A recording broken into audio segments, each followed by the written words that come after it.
Well, welcome to the third episode of Red Thunder. I am in Winnipeg, and Wapiskasik PACU is in British Columbia. So the feds have their fast-tracked the legislation, the Canada First One Economy Act. I'm not giving it the proper name. So it's law, and basically it allows the feds to work with the provinces to fast-track natural resources projects, pipelines, rail lines, mines, so that they can develop Canada's economy in the face of the U.S. tariffs. Um, how does that affect title? First of all, they're not acknowledging the proper people in relation to what they're doing, whether it's legal or not. They don't care because they've got a few of these corporate chiefs, elected chiefs, on board with them. So what they're doing is they're using the Indian to sanction. But they're no longer Indians legally once they become part of that elective system. They're using the AFN. The AFN has got their hand out to them, the government that's sanctioning all of these developments, or I should say, destructive developments. Now, for those who are sanctioning it, that's not legal for what they're doing. It is not legal. In other words, in the territory, should the law be brought up properly, like I've been trying to do for many years now, and it has worked.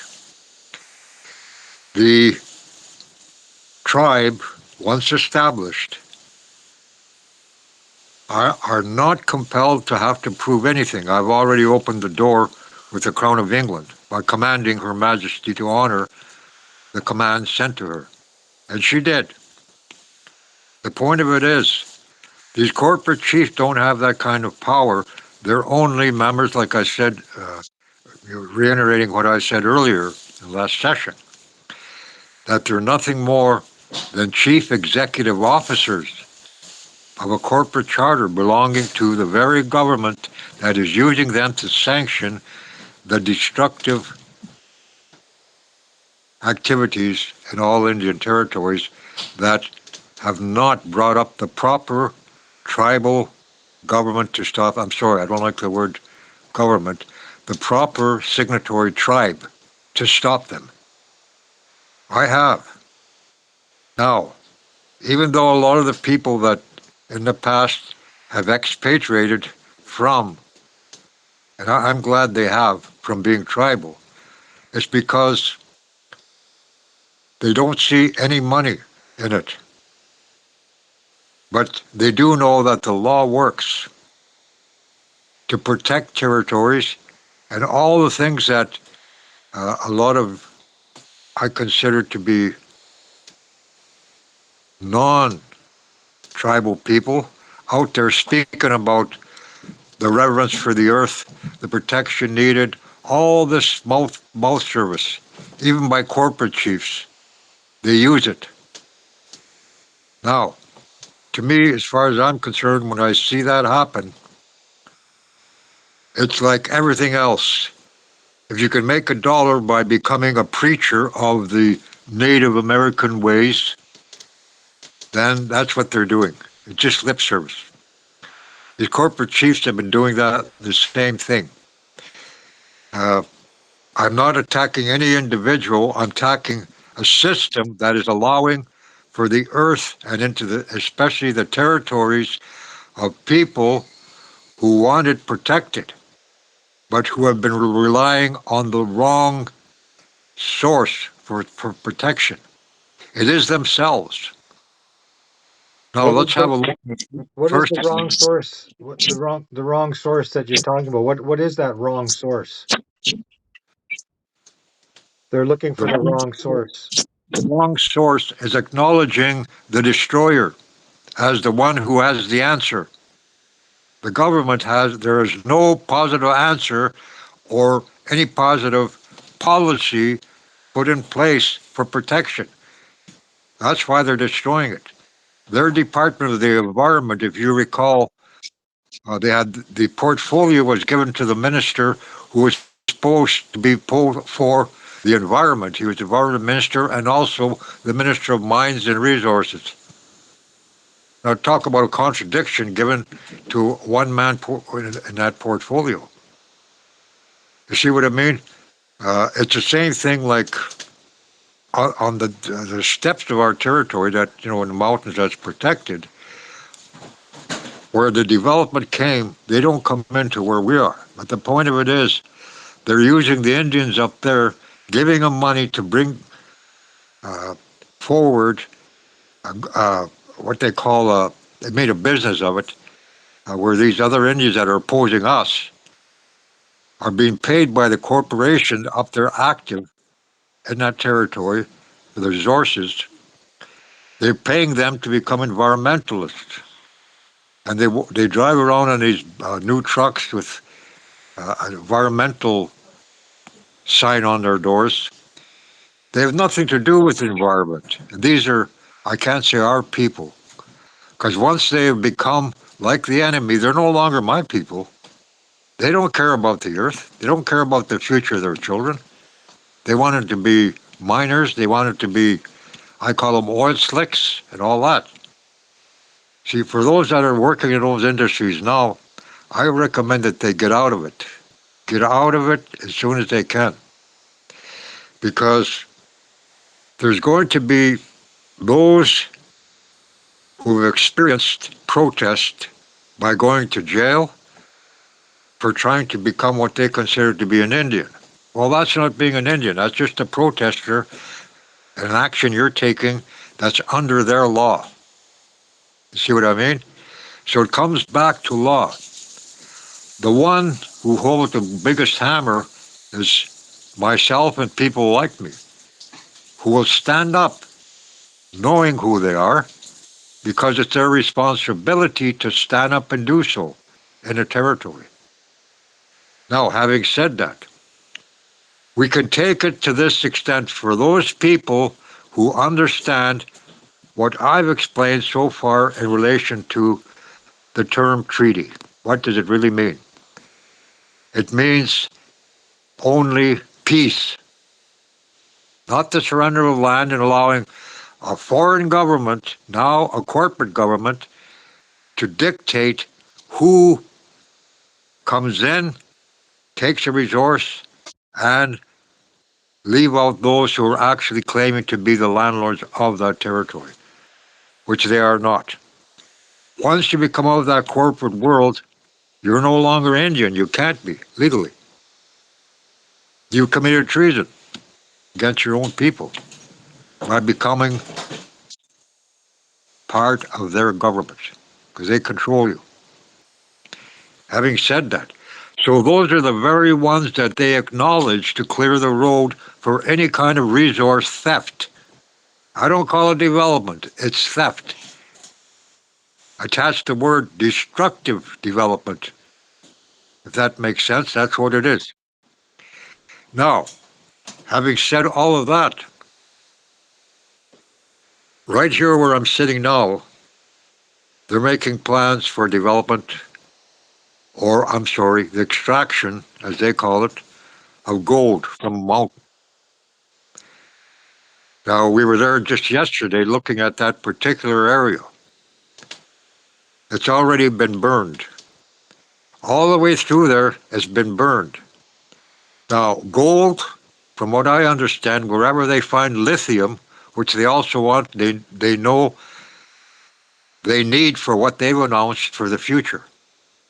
That lithium is now going to be the main factor in the new motorless vehicles that run on battery and not fuel, as they say, gasoline and such. So now, it's not really fuelless.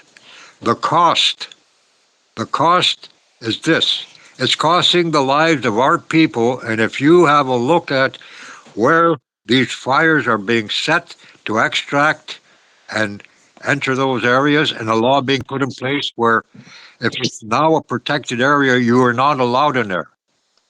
You're not allowed anywhere near that area. It's called a protected area once they burn.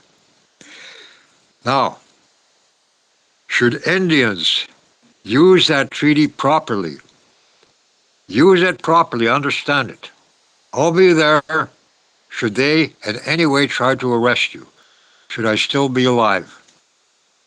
Now, having said that, because I've done it before, I stopped them in the courts because the rule of law I present is backed up by the people who have removed from being prisoner of war under Indian status registered under Indian Affairs.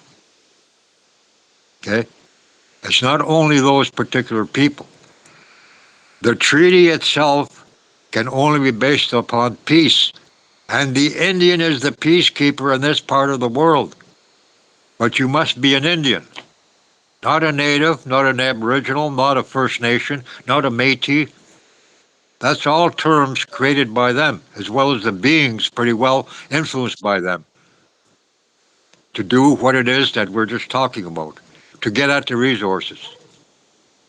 So once you be removed from being Indian, you have no longer a protection by law, especially when you're no longer a signatory Indian. Now, so in the territories across this country, there are tribal members that I brought up personally. Now, if you have a look at the territory, now this is what they know and this is what I know, and they don't want you to know, or any of you out there that may be listening. They don't want you to know that they're defeated once you become a signatory Indian and member of a signatory Indian tribe. Not a make believe, not part of some people that are saying after a few teachings in a teepee along the river in Winnipeg that they have reached that status. I'm sorry, it doesn't work that way. The fact, or put it this way, the way things are today, everyone who's pretty well acknowledging the government of Canada or the province that they live in, they're in actuality giving your allegiance to destroy the Indian. Let's get that straight. Whether knowingly or unknowingly. Now, having said that, people are saying, "Well, I just heard that in a podcast." They won't. They won't check it out. I'm talking about those who think they're in control because they can sanction whether a mountain is removed in the territory they claim to be a member of, which they aren't. They're a member of an Indian reservation, which is classified according to international law as a prisoner of war camp, or a place where prisoners of war are kept. Those are the ones they're using. They think they have some kind of authority, which they do not. They're no longer Indian, like I said. I can back up everything that I'm saying, and anybody who's interested in finding out how to stop this madness, because it's your responsibility as an Indian. And you're not being responsibility if you're not even thinking about it or bringing it up. And I'm not saying bring it up with your chief and council, bring it up with your people. So you can use that understanding of what a treaty is for protection, or it's nothing more than the way these corporate chiefs are using it to extract money from the governments who sanction the destruction in your territory. I know where you're going with that. I have a specific question or a specific scenario. There's 9 First Nations in Ontario. They're taking the federal government and the government of Ontario to court over Bill 5 and Ontario's C5 is the federal law. Bill 5 is the Ontario law. They've hired Woodward and Company LLP to challenge these laws in court. Is this Now, Woodward from Vancouver? no, it's Woodward and Company LLP, and I'm not sure. They might be in Vancouver. I could look it up. But so these 9 First Nations, they've got this law firm to fight those laws in court. Now, what is wrong with that picture? Okay, first of all, remember this always. The first strike against you, whether it be in a court of law, whether it be uh, in a boardroom of any white man, Indian affairs, whatever, you're going to be treated differently. Why? Now, there's two reasons. Number one, people claim racism, whatever. I don't like that word. They either consider you to be a threat and or somebody that's untrustworthy. Okay? I've experienced it. Many others have, but they won't talk about it. They'll bury it or take it to the Human Rights Commission or whatever. Take it to another government agency. The point of it is that's what's been going on for too long. The courts, to me, are the last resort that these people are using because they don't have the ability to understand what I just explained about the power of the Indian. Not the native, the First Nation, as I said, the Indian, but the signatory tribal Indian. They don't want to hear about it because what are they going to court for? First of all, the reason they shouldn't, and I say it straight out, is because they're now acknowledging the white man to decide their future. I'm talking about the earth. They're talking about money. They are. Now, to stop that bill, the only way you can stop it is within your territory, but you can only stop it when you are a signatory tribal Indian. I'm sorry, it may sound like I'm talking about the court of last resort. Well, I am. It is. It is. So It's that can, Woodward and Company was involved in the Chilcotin case at the Supreme Court. yeah, yeah. There's I was just wondering whether that may be Woodward. I think that handled the matter for Suzuki Foundation, who my son and I were part of the field crew that did a study of what they call they classified it as culturally modified trees.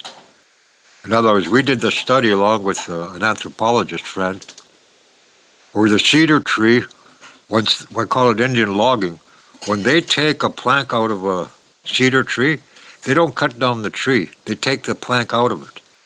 And that cedar, in time, will grow back. In other words, that plank they take out, it may be this wide, long, 12 feet. They only take a piece of it. And that cedar is just unbelievably unique. It grows back, comes back, grows back that part that they took from. I call it Indian logging. It doesn't harm anything. Well, The other, I'm not sure if that's the same company or not, but what I do know is they were the ones who led the Chilcotin case, and okay, so that much I do know. But these guys have been these First Nations in Ontario have hired this company to try and stop federal and provincial legislation that would open up places like the Ring of Fire to exploitation, like fast. uh, okay. First of all, when you use a lawyer, remember that lawyer swore their allegiance to uphold the law of the crown, to uphold crown law, and of course the corporate law of Canada. You know, what they call the Criminal Code of Canada. Now, this is not a misdemeanor matter. In their world, what they call a misdemeanor, it's sort of like, just a minor charge. Uh, we're talking about a crime here at the Indian level of law. This is a crime against people and the earth. To cut it down to as simple as you could possibly explain it. Now, who addresses that crime? It's not so much I've been trying for years, not far in the future from this day forward. I can't name the date, but there will be a tribunal, and it will be run by us, and it must be. It must be controlled by us to deal with all these matters because it's got to be done. And any Indian that does not support it, or anybody of the Indian bloodline that cannot support it, is not in any way Indian. I'll put it right on everyone right now. So that's what's got to take place. A tribunal run by us, and when I say us, I mean signatory Indian people. Now, all those who have looked at their areas and gone by the the demarcation of their treaty area, that's not valid. That was drawn by the white man. Got it? By the white government. They did it. That's not acceptable. It's not legal. The demarcation of a sovereign territory is acknowledged under tribal law, which is the foundation of international law that every country must abide by. Our law says the demarcation of a sovereign territory is due to a linguistic concept. So wherever your language is spoken is your jurisdiction, not an area written by your enemy, drawn by your enemy. Even those treaties, the wording, no, that was written by your enemy. Okay? Now, the status you were given after the signing of that treaty was POW status. Should they have been tribal Indians, then they've sanctioned something against their own tribal people. What you have, as I reiterate from previous talks we had, they made different treaties with different groups of people across this country. More Kashiao at one place, that is. They weren't all our people at one place of that language. There were different places. We had a big territory. We're not the only ones. There were other tribes who had vast territories. Now, when they accepted the demarcation of a land base drawn by their enemy and signed a treaty, they've signed away for their time every right they thought they might have had. Really, that treaty, when it says it's only for peace, then you have the right to life, you have the right to whatever it is in your territory defined by you, because you're a descendant of a signatory Indian tribe. And if you're not, you sold out, whether it's unknowingly or not. Just like we're bringing it up to date. Corporate chiefs think they're doing a good thing by having an income for a few people, get a few jobs off that corporation as tearing up the earth in their territory. Is that a sacrifice? What is it? You know? It's a total sacrifice if if you're not getting anything out of it. Like, Well, that's what. yeah. So here is this great big law firm with a track record in court, and they're going to fight for our rights in court. And meanwhile, those First Nations are not the true title holders. They aren't. They are not at So all. what's going on here? Like, it's Okay. like, Well, first of all, these six that you're talking about, six or nine, whatever, no matter the number. The point of it is, they have money to do this. Okay, so I don't care whether the firm is Wilson, Barker, whoever. The point of it is, their allegiance is sworn to protect the crown and its interests. And one of its vested interests is called their corporate Canada. Their crown corporation is Canada. Now, the lawyers protect that. Once they swear their allegiance, they can't represent an Indian. That's for damn sure.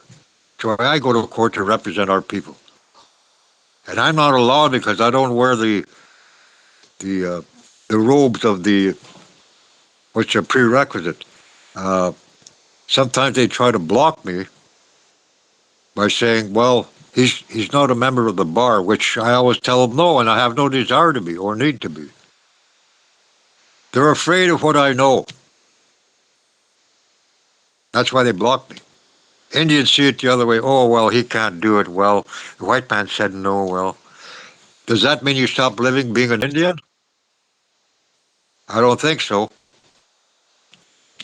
The point of it is, I've been called. I know their system. I can right now appear. Should that Indian call me as an expert witness, I'll tell them the same thing as I was going to tell them when they try to block me. But the rule of law, once presented in that court, is beyond their concept of what is valid and what is validity in law. What is true validity by law? You see, Well, go ahead. most companies will not be allowed to present what it is that I do. They can't because of their allegiance sworn. They're limited for what they can argue. So if you know who you are, what are you going to argue about? I go there to serve notice that they don't have jurisdiction. That's Let what that lawyer should be doing if they were honorable. They're let not. let's end on this scenario. The law firms are going to say, well, under Section 35 of the Constitution, you guys are all part of Canada. So where does that impact on international law? Who are the true title holders under international law? Under international law right now, at the UN level, where do you think UNDRIP came from? The UN. Why? Because you had corporate chiefs continuously going there and lawyers who were of Indian bloodline going there, knocking on a door and begging for acknowledgement, for recognition. What's happening. So what did they contribute to? They contribute to the establishment of Indian Affairs International at the UN level. Okay? So what happens? UNDRIP. Now, what does UNDRIP do? Read Section 46. It was brought to my attention by one of the women here. When I looked at it, it explains straight out that ultimately the state or whatever province or what country you're in, and under their law and jurisdiction as a native or a First Nation, whatever, it states clearly it's up to the government to decide whether or not they're going to implement it. Okay? That's the danger of UNDRIP and the rest of it. If you read it, it's being dictated by, again, not by Indian people, but from their complaints, resulting from their complaints. You know what they're saying is valid. They still see it at that level as a complaint. Why are you going to court? To complain. Got it? That's all they're doing. They're going to complain about a bill that said blah, blah, blah. Invite them to become who they're supposed to be. They won't budge. They're being paid to stay in those positions. Their concern is too late. It's too little too late for them. It is. They have no decision-making power whatsoever. Let me tell you that, Chief.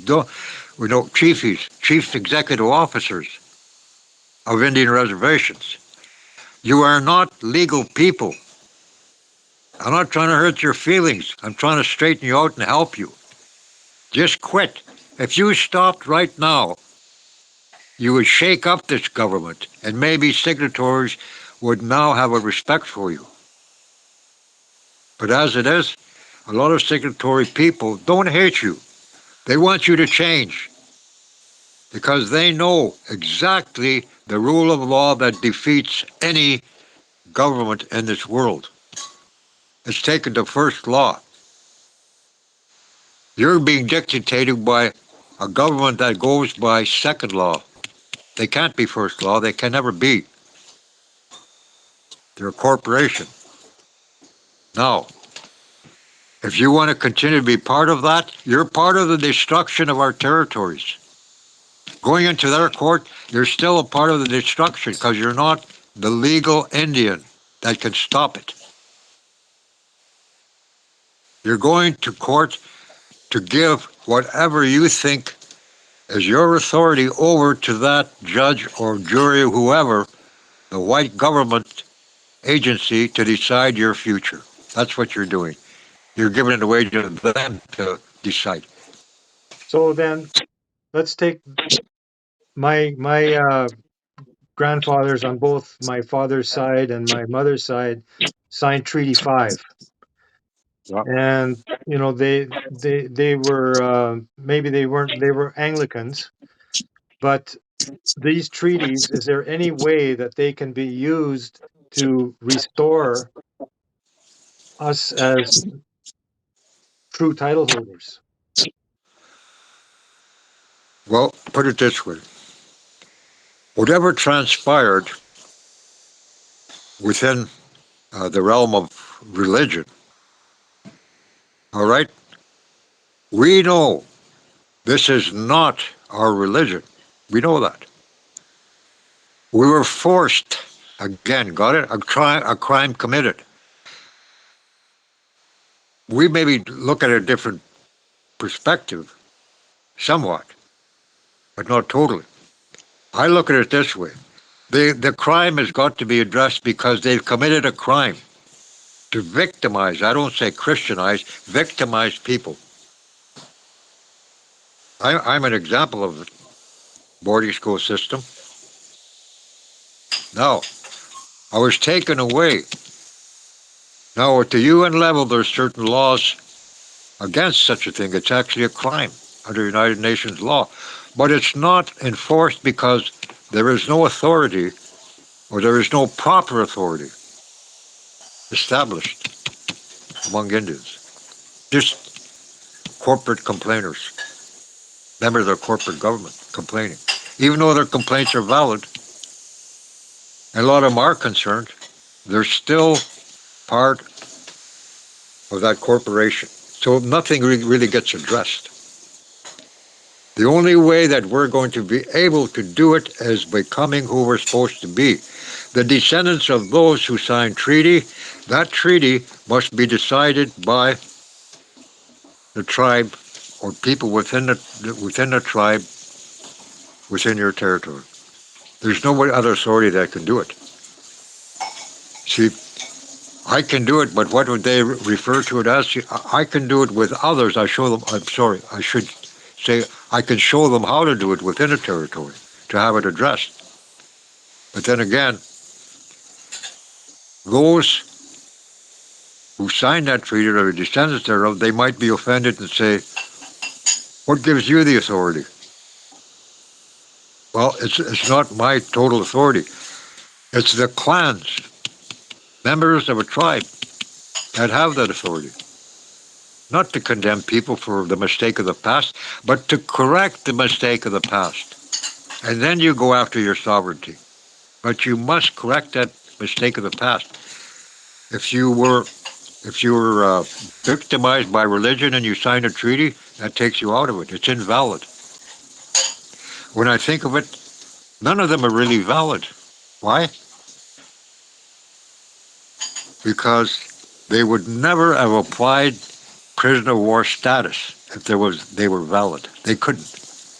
The only thing that would make them valid if they were made by a signatory tribe who dictated the terms by law.